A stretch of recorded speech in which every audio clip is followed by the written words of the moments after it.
基本上佢就係同 CBDC 差唔多，即係美國政府一要落 order 要扣住嘅話，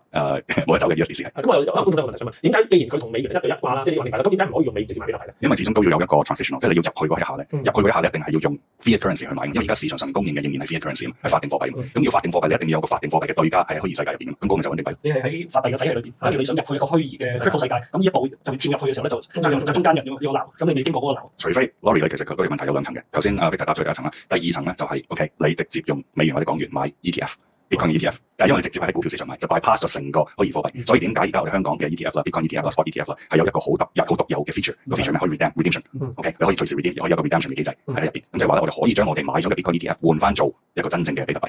或者半個啦，或者0.幾個啦，OK， 視乎你買嘅多少啦，OK，咁所以嗰個層面嘅話咧，要喺純粹喺一個傳統 traditional finance 嘅層面嘅話咧，係唔需要經過stablecoin 嘅，OK， 都可以直接用港幣或者用美元係可以買到 ETF，係啦，因為中間人唔同咗，係，所以講未得去中心化定係中心化？咁講我即係如果 USDC 佢都係揀一個機構或者一間公司我唔知啦，咁我去持有穩定幣嗰個 moment，如果我未轉做比特幣，將佢變咗一個